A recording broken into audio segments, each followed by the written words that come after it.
It's like anybody that my dragons are about to kill, I kind of forget anyway. Yeah. Oh, you're still alive? Oh, you lived through that? That was you? Huh. Oh, wow, okay. I couldn't see through all the smoke.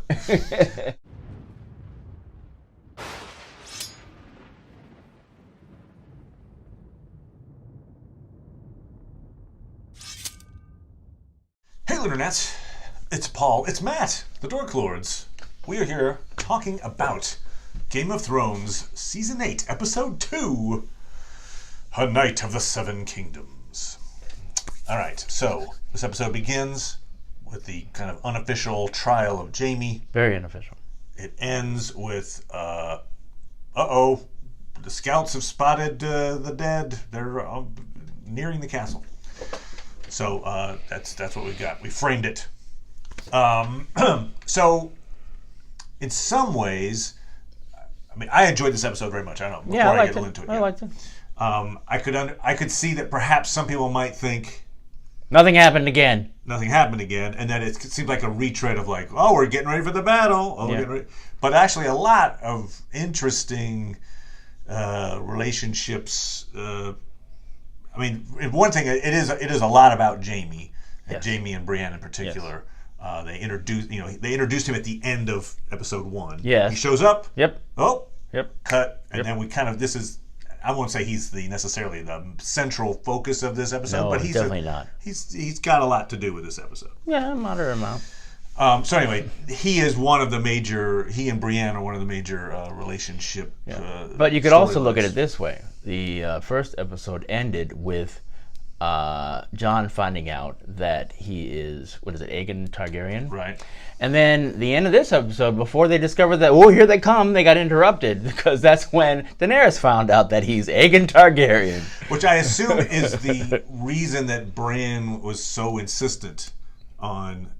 We must tell him now. We must tell him now. Because really, other than Jon telling Daenerys this episode, there was no reason otherwise. Yeah. For him to know it. No. Like, just wait till after the fight. If he's alive, we'll tell him. But no, he must know. So I think that must have been the moment that Bran needed somehow. Okay. In his viewmaster of history. But yeah, there were two very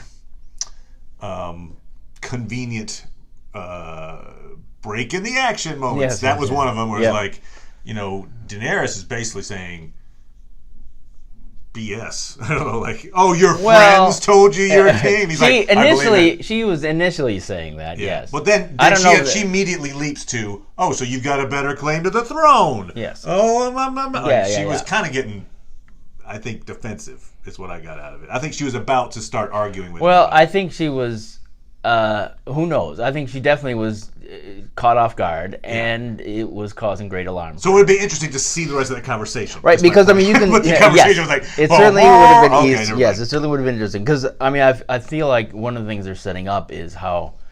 I think they're setting up Jon as a better leader than her.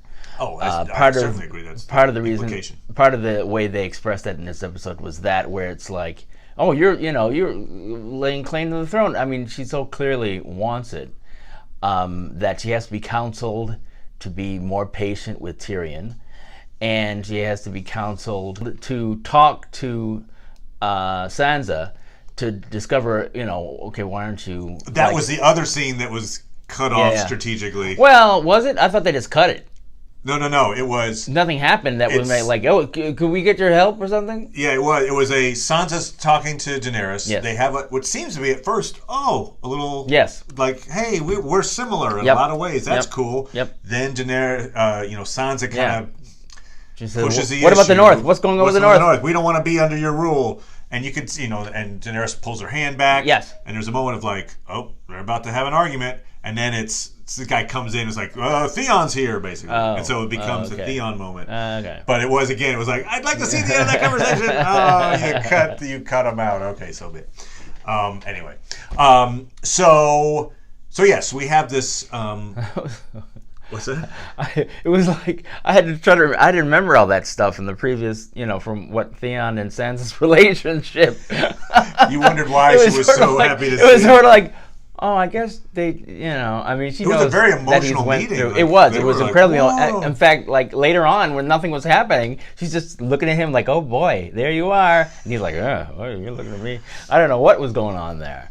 You were thinking maybe they're shipping the two of them, perhaps? I don't know. I don't know why. She just seemed to be like, I mean, yes, he did save you. And he saved you from really bad stuff. And also, his own self was in a terrible situation. Right, so you had that thing of the shared, So, we both experienced yes. the tortures of Ramsay Bolton. Right. But why was it, at one of those montages? Why was she still looking at him? They had when they're singing Jenny's song, we'll Yes. talk about that, and they cut to all the different couples.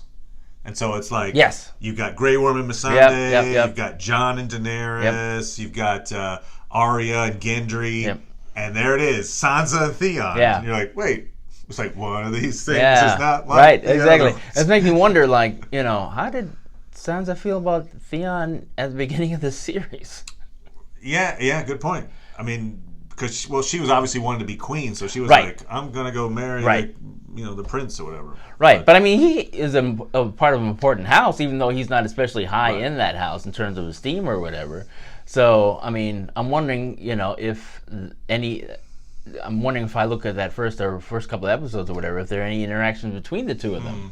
Like some How kind she- of foreshadowing.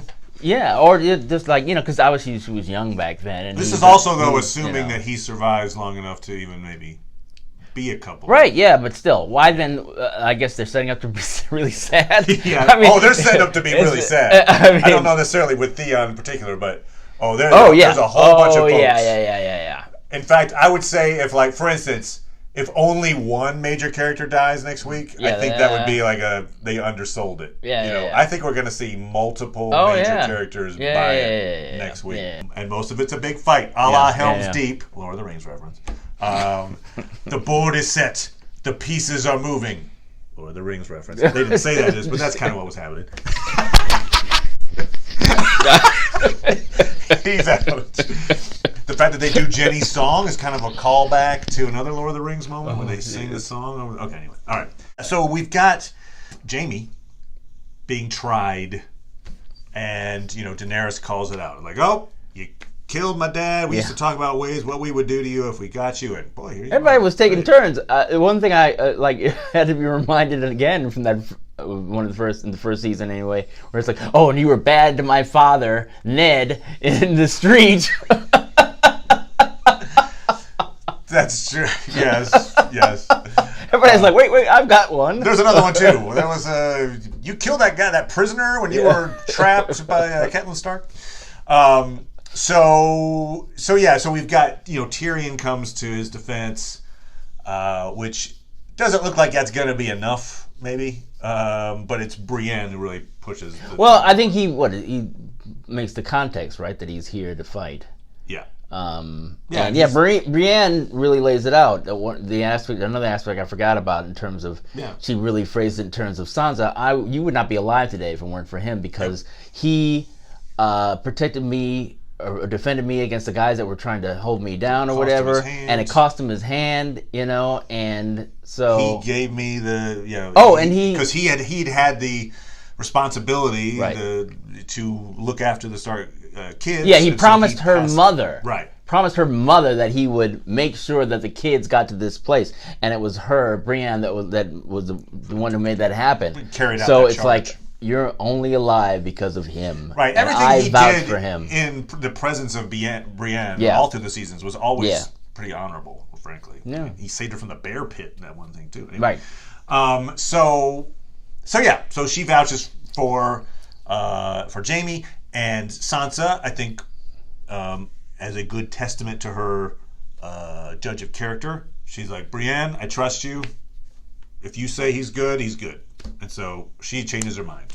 She says, then you should live, or something like that. In other words, obviously she doesn't have the final say. Right. So she's like, but she changes her mind. I mean, she was killed, you helped do horrible things to the Starks, booed you. Brienne steps up. She's like, okay, fine. If Brienne says he's fine, he's fine. Yeah. Which I like that. I think that shows that, we are led to believe that Brienne is a very good, a moral person, a virtuous person. And so by trusting Brienne, we get the idea that Sansa's being making a smart play. Yeah. And so, and then John, I like John's input is just like, oh, I need everybody can get. Yeah. Yeah. I don't know, whatever. Put a sword in his hand, yay! It's like, nobody's talking about not fighting the dead. That's good.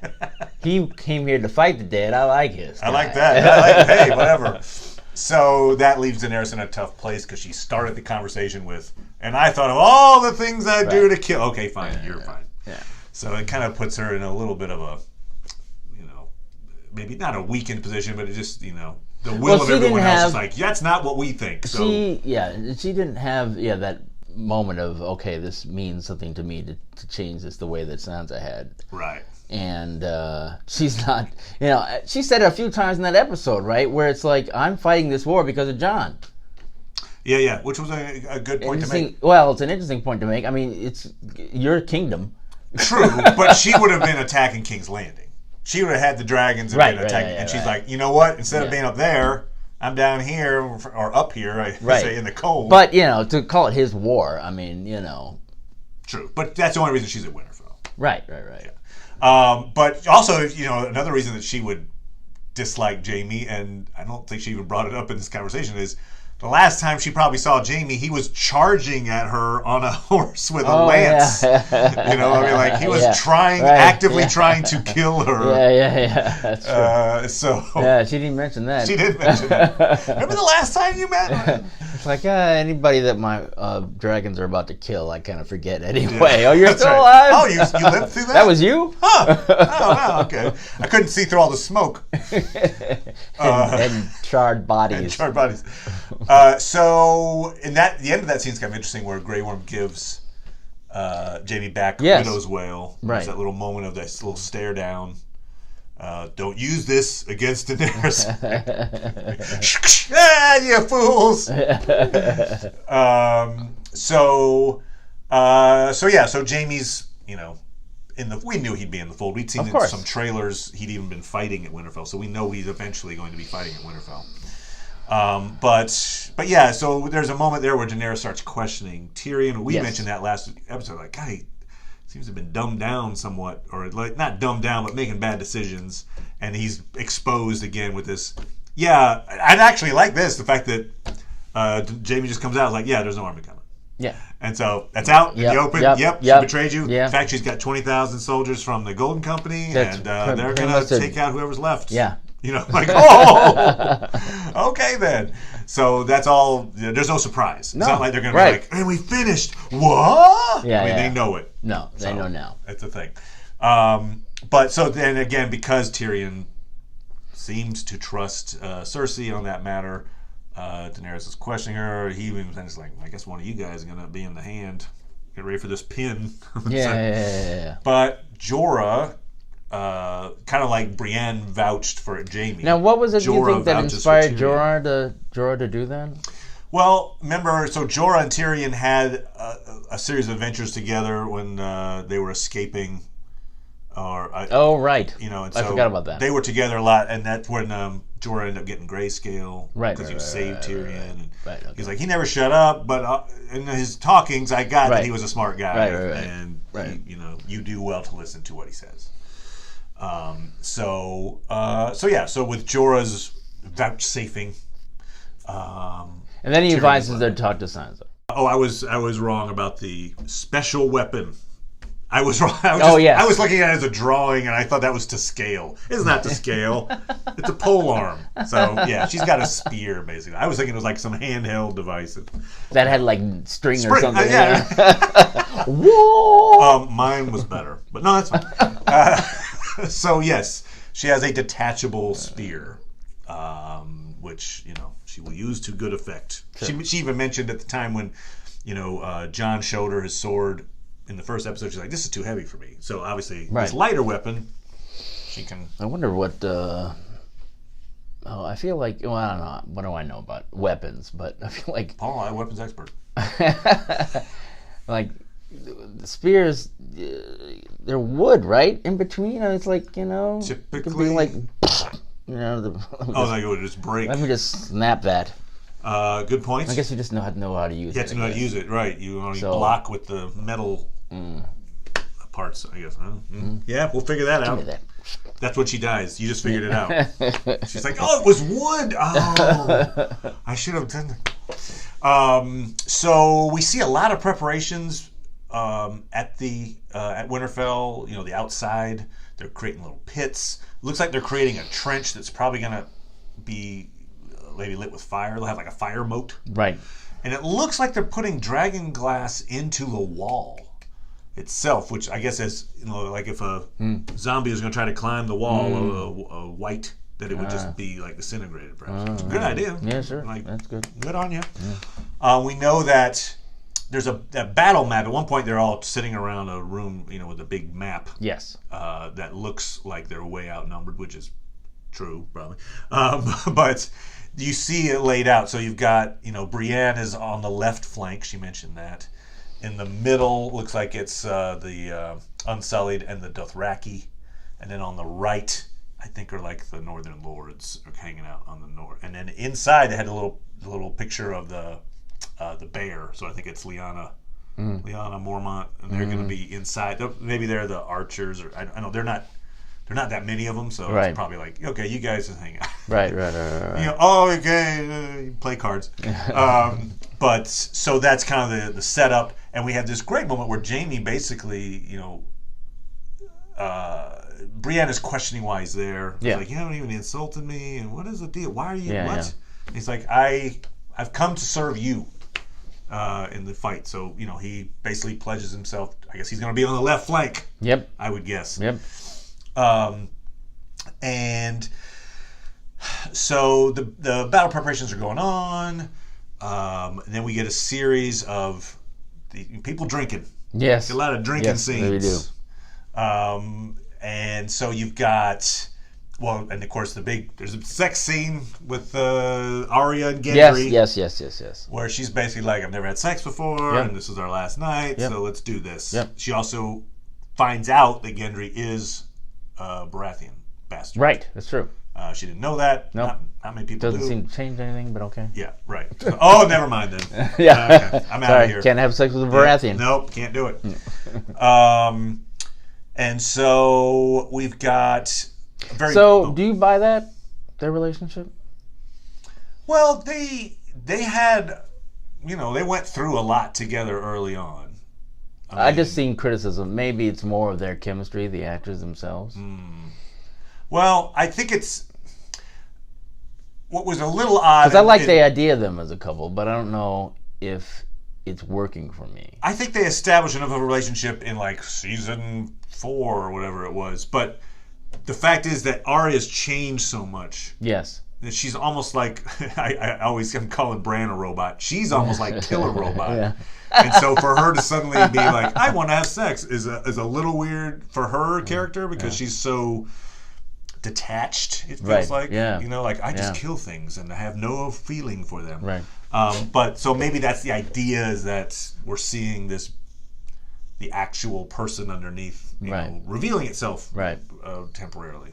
But I don't know. So you're not totally sure on. I think I might have wanted. Moment? Yeah, I'm not totally sure. I mean, I think it's interesting the fact that she's so different, and he's kind of slow to be able to, you know. She keeps having to sort of prove herself to him.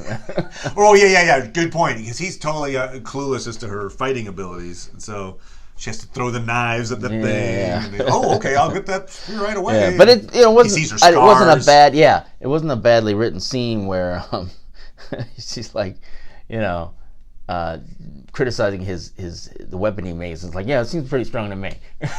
Like. Yeah. Plus, he's got to work round the clock. I mean, he's like making all kinds. I mean, give him a little break. Yeah. He can do a little shoddy workmanship and get, thousands of these things made. It's not an assembly line. Right. I think we'll talk about this in a little while, like who we think who's going to die in the next episode. But your favorite segment. But it is my favorite segment. This segment brought to you by Matt's Favorites. But boy, the fact that they gave Arya this moment, and then she got the weapon, and she's like, "Duh," and I think there's a reasonable chance that she goes out in this episode, in episode 3. And then gets risen to become a killer. There will certainly be undead versions of characters in this episode. In fact, they will probably someone's going to have to fight an undead version of a person they used to know. Of course. So I'm not sure that she'll be one of those. Right. But yeah, that scene that we keep seeing in the trailers. They had the trailer for the season, and I think they showed another little glimpse of it in the trailer for episode 3 with her. What looks like in the crypts.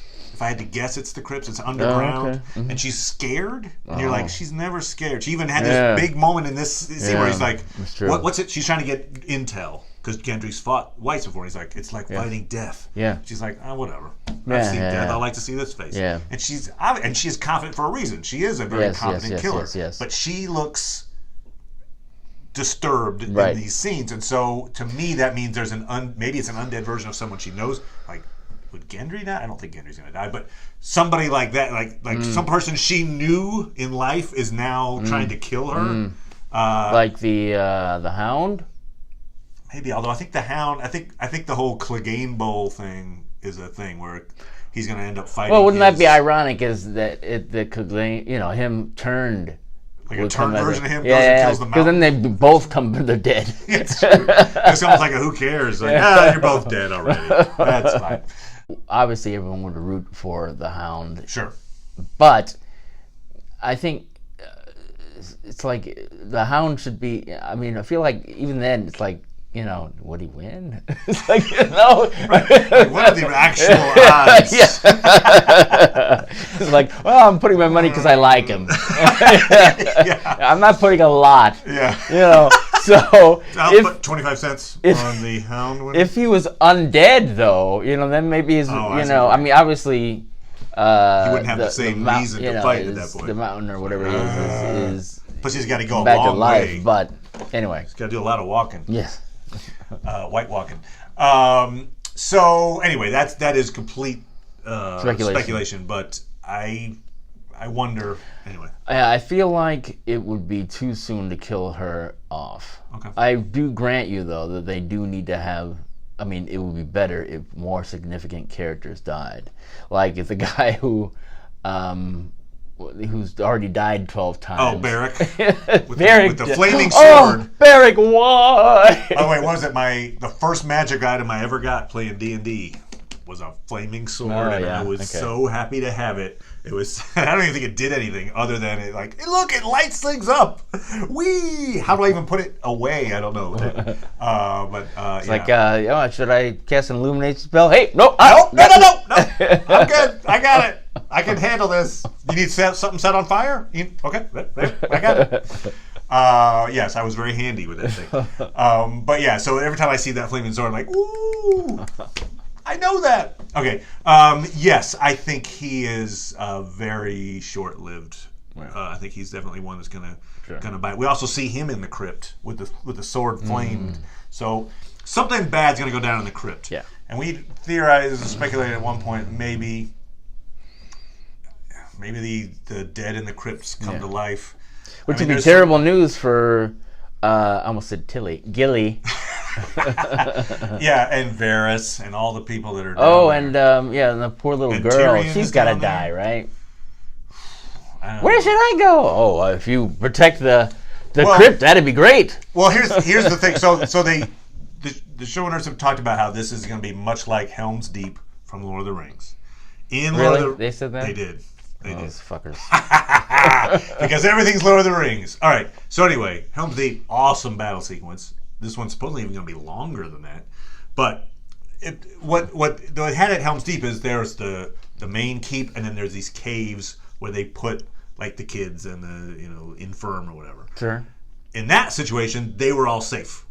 They were worried for a while, like, if these guys lose, we're in trouble. Right. But it never came to that. Right. And they were like, yay, we're saved. Right. So I just wonder, in this situation, it seems like they're going to have that situation. Oh, the little kids down there. Oh, we're safe.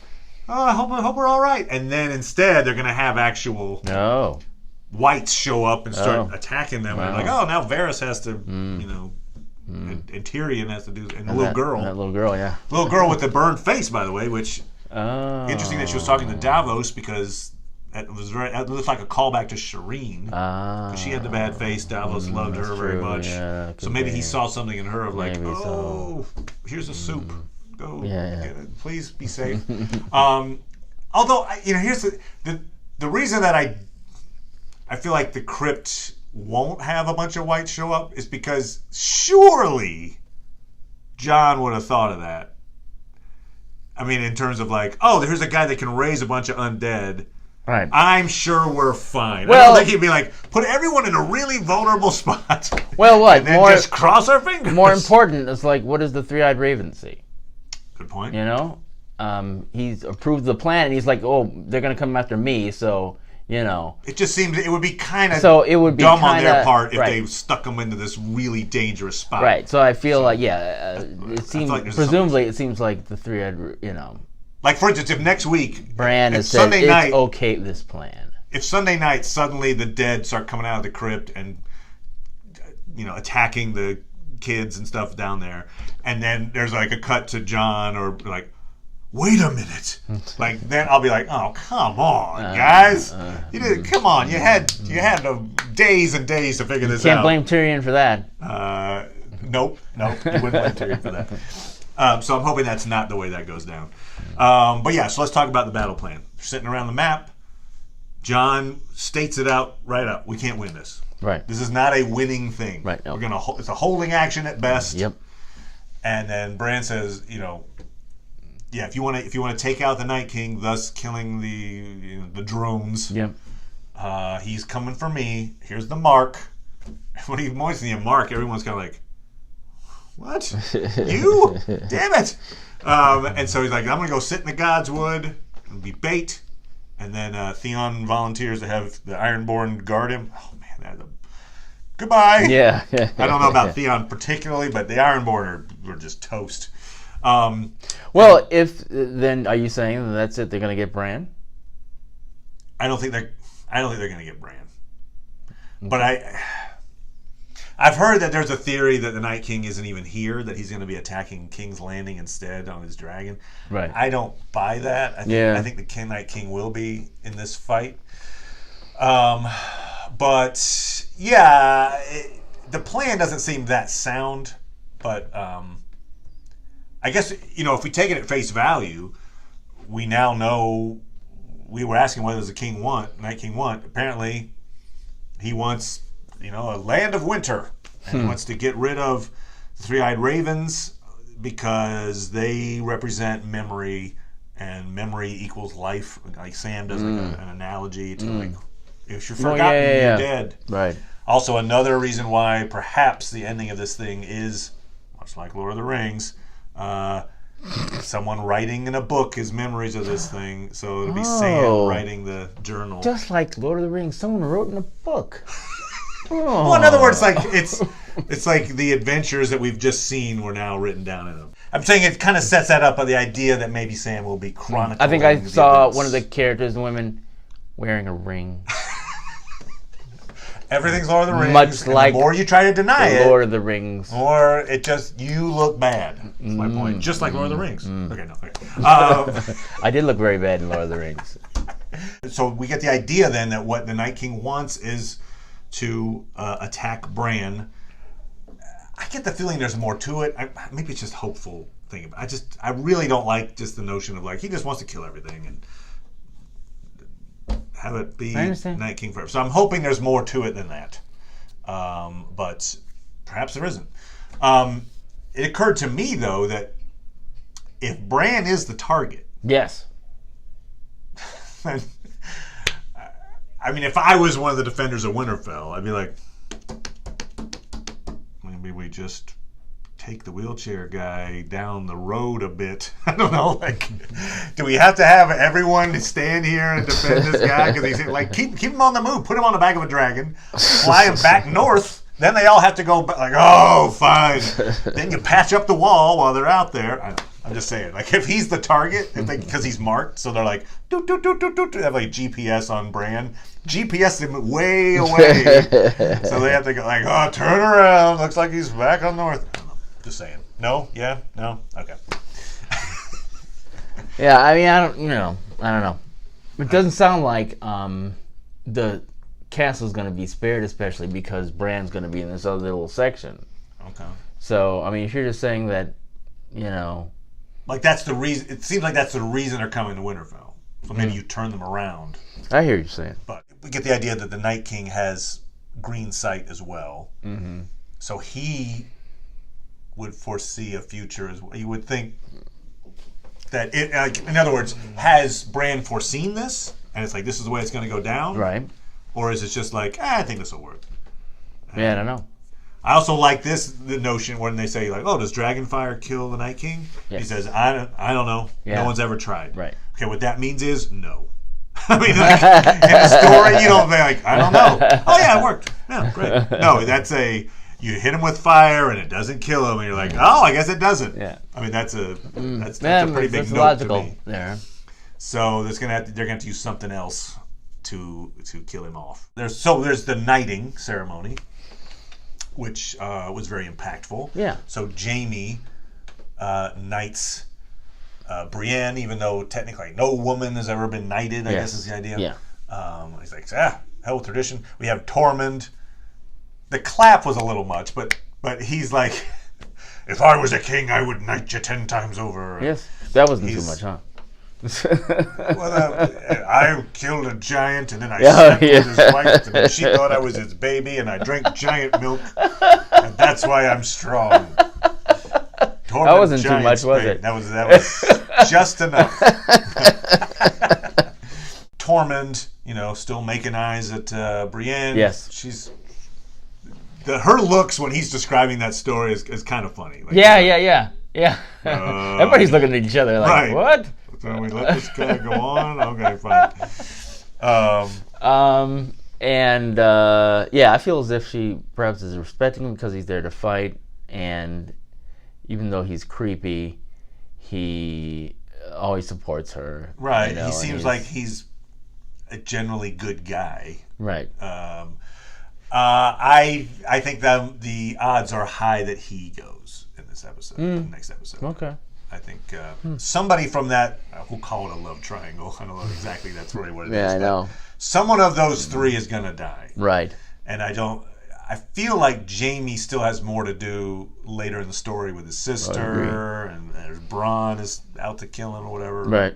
So I feel like he survives this. You could make a case that Brienne might die now that she's been knighted. And right. She's like, I'll go out like a boss. Yeah. But I kind of feel like of the three, Tormund is probably the one I would choose to go out. Yeah.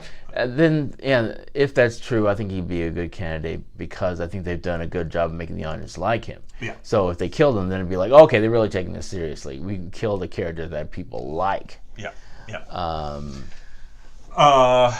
So an interesting beat that I think might come into play later. Of course, we have Daenerys saying, "Hey, Tyrion, you go down to the crypts because we want to save your brain." Right. Zombie brains. But before that, he spends some time talking to Bran. We don't see what he says, but he's like, "Tell me this story of the Night King and your relationship." And he's like, "Well, it'll take too long." Well, if only we were stuck in a castle with nothing to do for hours. Yeah. So I think that is going to pay off in some way later. Where we are going to see Tyrion do something, have some kind of good strategy that pays off. And I feel like maybe the information he learned from Bran in that moment will be some kind of strategy against the Night King. Well, I feel like, correct me if I'm wrong, that they have to retreat? Right? That they won't be successful in holding? That's the idea. Yeah. Now, okay, that's a good question. There's a couple of schools of thought with this third episode. I think going into maybe as late as a couple of weeks ago, I was on the board with what you're saying, is they're going to get beat and then they have to retreat somewhere. Yeah. You're not there anymore?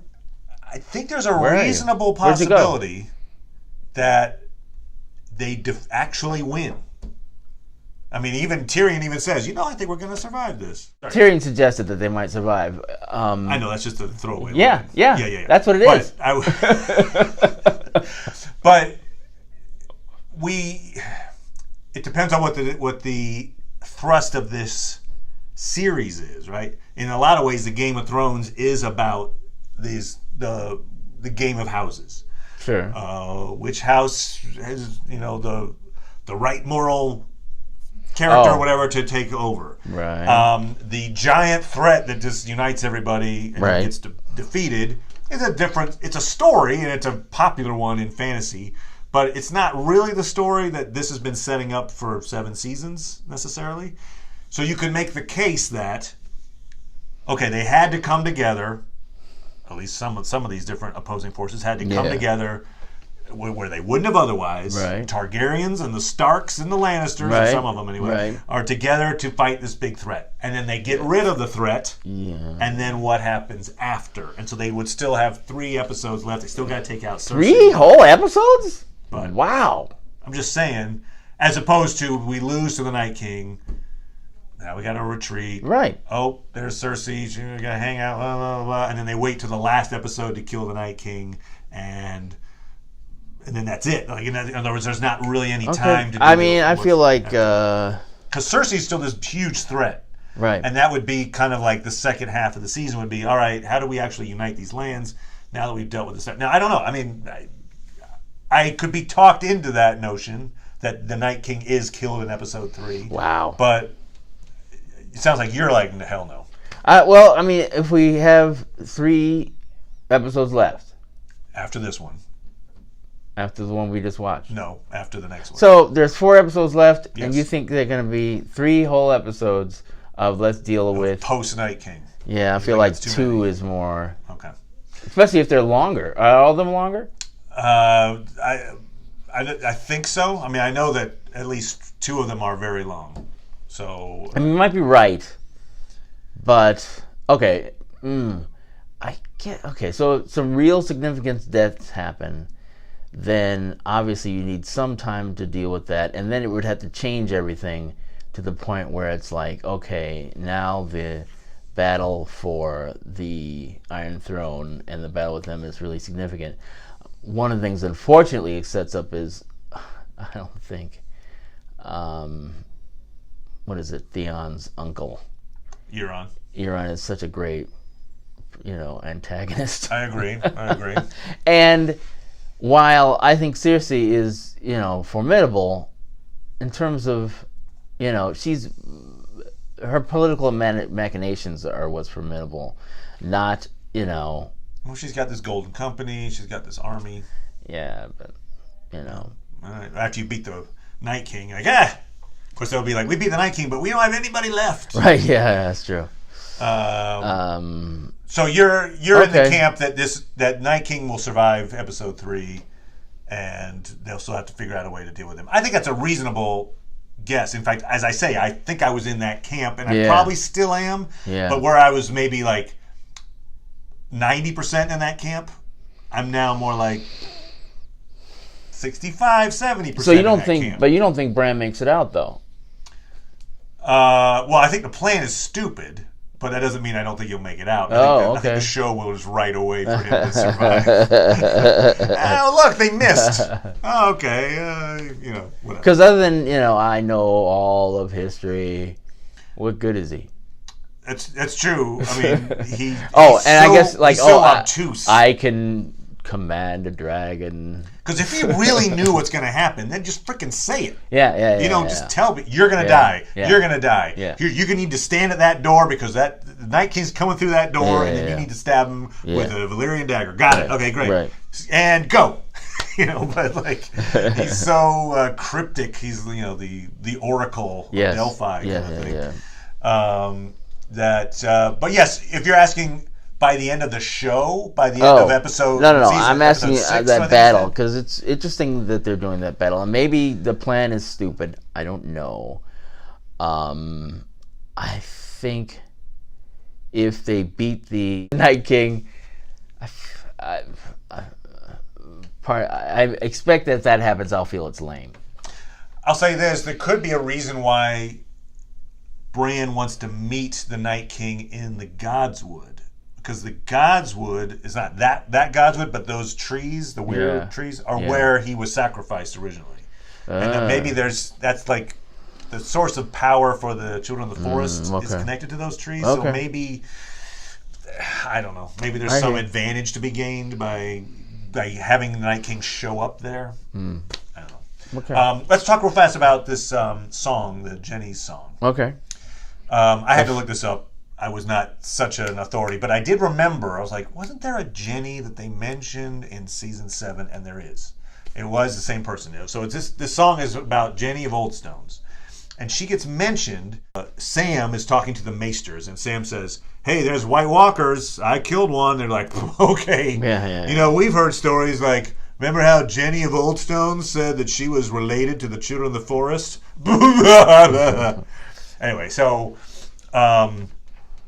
that's how she was mentioned. So this song is about that character that has been referenced in the show and apparently has a fairly extensive book presence as well. What I was hearing is that the gentlemen mentioned in the song are,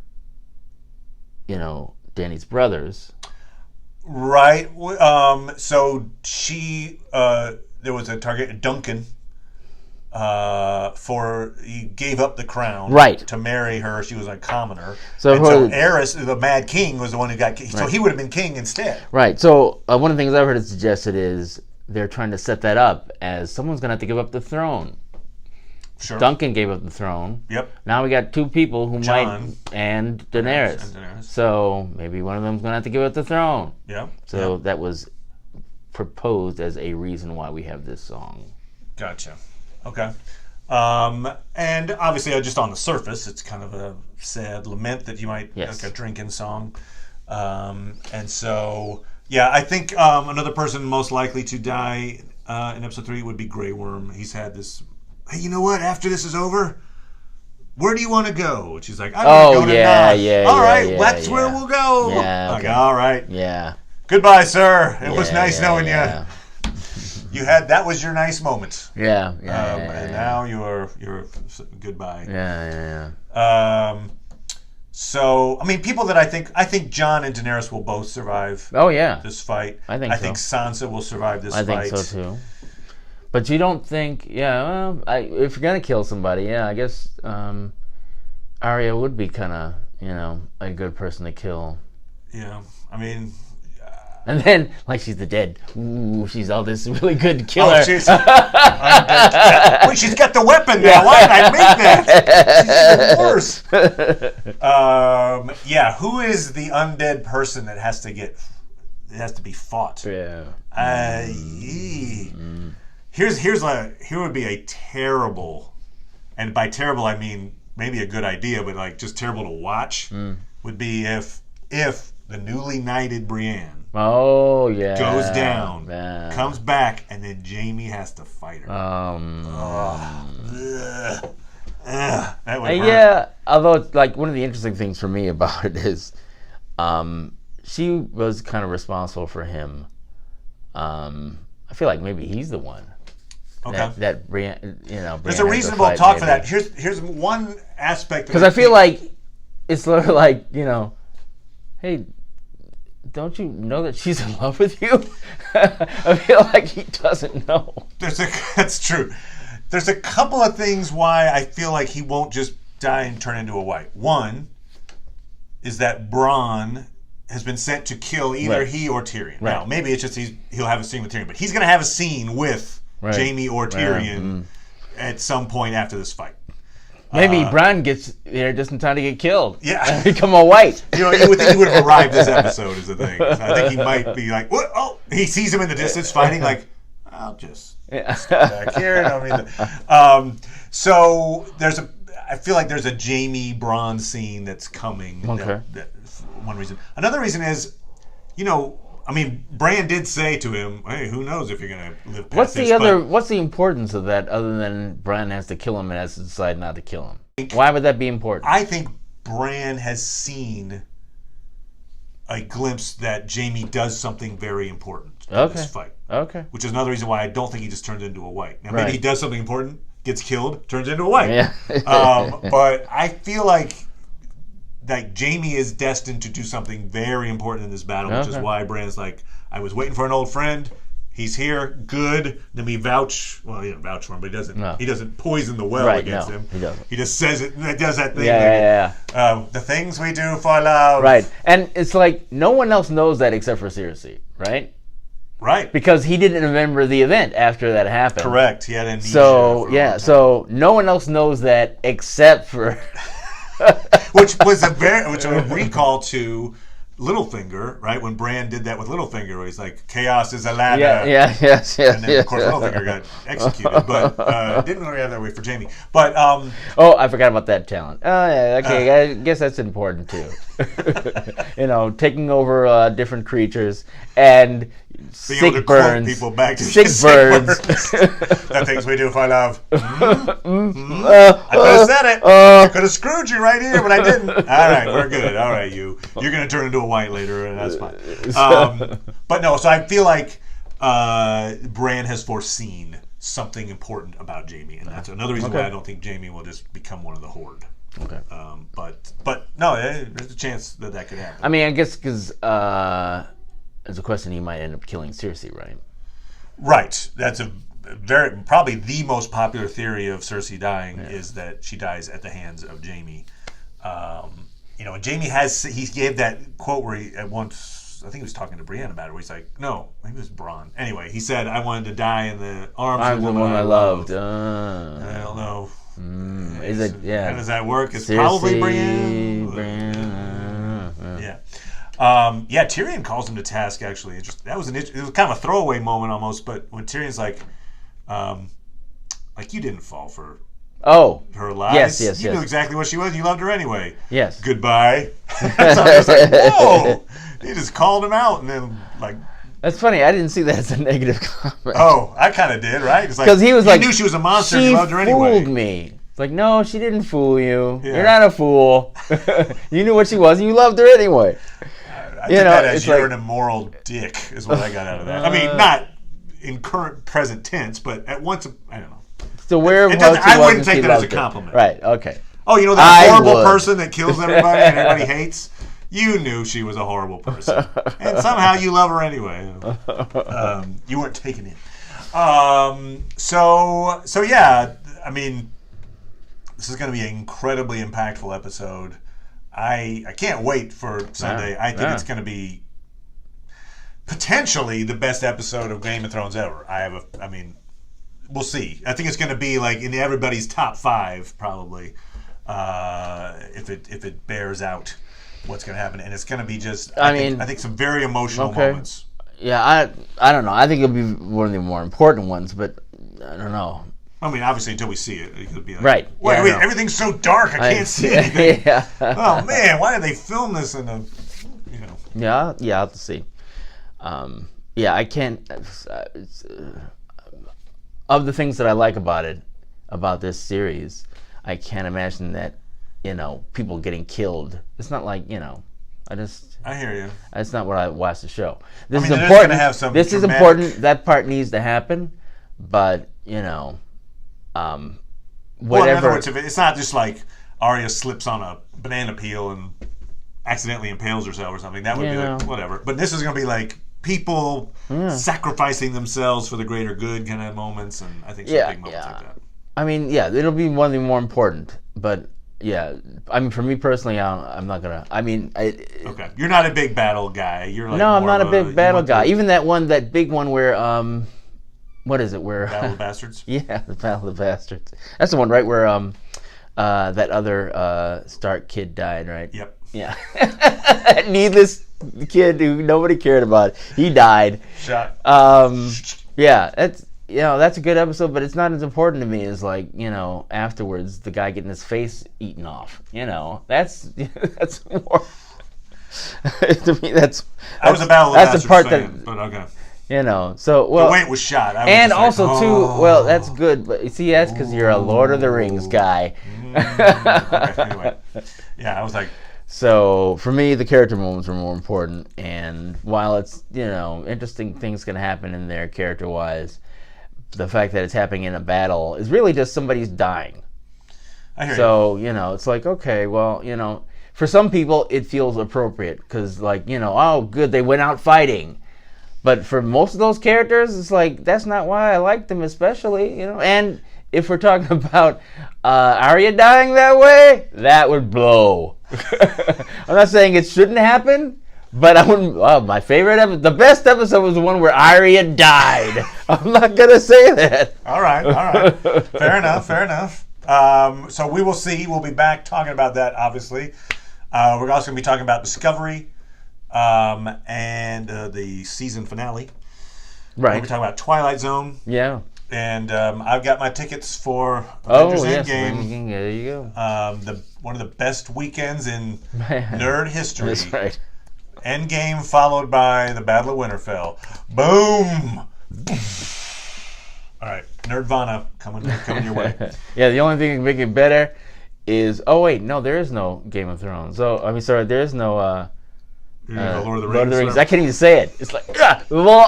Say it. One ring to rule them all. Precious. All right, good job. So anyway, we'll be back, and I will talk about Lord of the Rings. Thank you very much. Paul, thanks for reminding me. I have the Lord of the Rings for you. Paul will be watching that and like on it. I never miss them. All right. That's with that final thought. Bye, everybody. We'll be back.